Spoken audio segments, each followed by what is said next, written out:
இப்போ இருக்க குழந்தைங்க நம்ம எல்லாருமே ஃபாஸ்ட் ஃபுட்டுக்கு வந்துட்டு அடிமையாயிட்டோம். பட் அதவே கடையில வாங்கி கெடுதலா கொடுக்காம நம்ம ஹோம்மேடா வீட்லயே இருக்கிற பொருளை வச்சு சீஸ் எப்படி பண்ணலாங்கிறத பார்ப்போம். ஒரு பக்கம் சுடுதண்ணி அடுப்பில் வச்சுக்கோங்க, இன்னொரு பக்கம் பால் வந்து காய வைக்க கூடாது. லைட்டா சூடு என்ன பண்ணும், அதுல வந்துட்டு எலுமிச்சப்பழ சாறு வந்து 8 ஸ்பூன் விட்டீங்கன்னா இந்த மாதிரி கிளறிக்கிட்டே இருந்தீங்கன்னா சீஸ் வந்து ரெடி ஆயிரும். பார்த்தீங்கன்னாவே தெரியும் பாருங்க.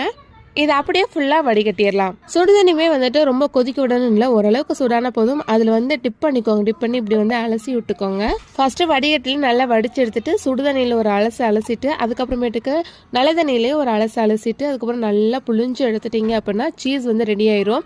இப்போ இழுத்து காமிக்கிறாங்க பாருங்க, எங்கள் சித்தி தான் இது பண்ணியிருக்காங்க. ஃபாஸ்ட் ஃபுட் ஐட்டமில் சூப்பராக பண்ணுவாங்க. ஆனால் ஹோம்மேடாக வீட்டில் இருக்க பொருளை வச்சு ஈஸியாக பண்ணிடுவாங்க.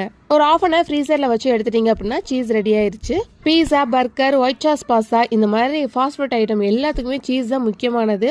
நெக்ஸ்ட் ஹோம்மேட் பீஸா எப்படி பண்ணலாங்கிறது நெக்ஸ்ட் வீடியோவில் பார்ப்போம். வெயிட் பண்ணுங்க.